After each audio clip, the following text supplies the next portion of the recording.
Whoop whoop. Way out in the sticks, the middle of nowhere, hundreds of kilometers away from civilization. Not a place that you want to be stuck in if you need medical help. Unfortunately, there are people who do find themselves in these sticky situations, like this Aussie battler.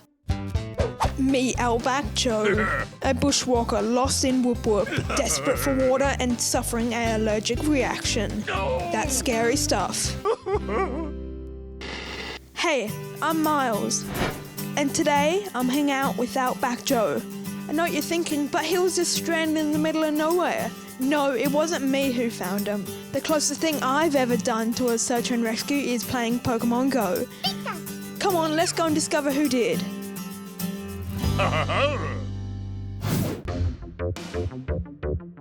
I'm at the Australian Centre for Robotic Vision.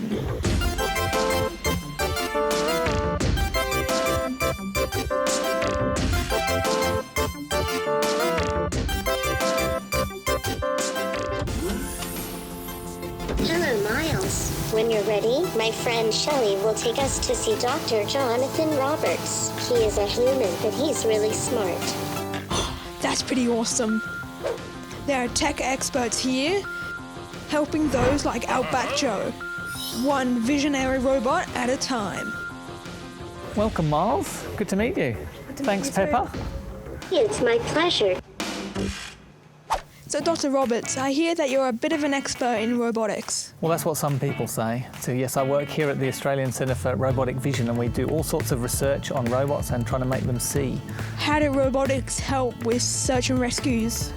So robots can be used to help find people when they get lost. So in search and rescue missions, you really want to send out a robot that's got some vision systems, some eyes, that actually goes and finds people and explores. So we've developed a competition called the UAV Challenge, and we invite teams from all over the world to enter, and they win lots of money if they can complete the mission, and we get them to go and find this character who I think you've already met, Outback Jo. Yep. So their mission is to go and find Outback Jo and land an aircraft near him, or in some of the competitions drop a medical package next to him. How many teams have actually found Outback Jo? Oh, well, that's a very good question. So the competition ran from 2007 to 2014, and in all that time, only 5 teams ever successfully found Outback Jo and kind of delivered a package to him. If people just want to do robotics, what's your advice? So there's loads of ways to get involved in robotics. Most schools now have some sort of robotics clubs, or they do a bit of robotics teaching. The government here locally in Queensland is going to make robotics a compulsory subject, so that's great. So all kids will eventually become experts in robotics, and people should follow the UAV Challenge.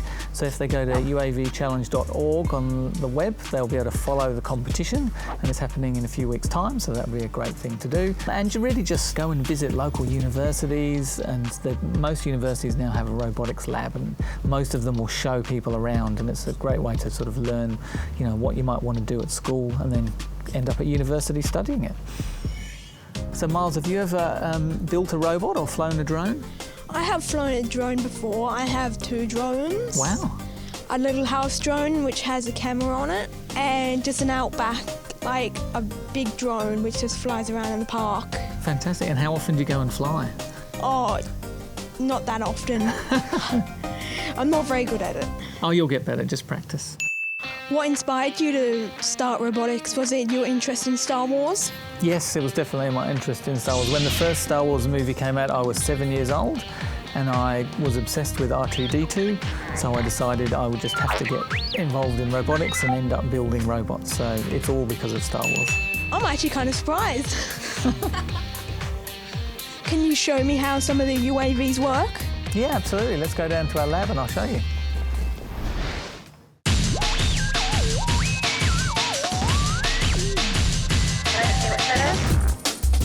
Okay, Miles, this is the Avionics Lab, and I'm going to introduce you to Reese and Aaron, and they competed in this year's UAV Challenge. Let's go and meet them. Okay.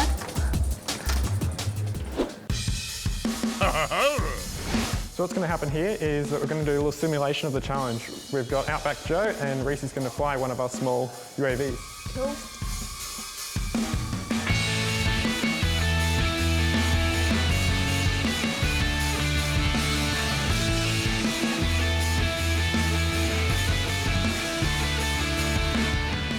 I also have a drone and I struggle to fly it. They can be tricky.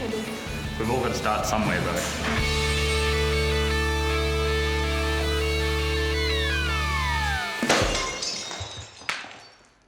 This flying stuff's pretty cool, but there's some other really cool stuff in this room.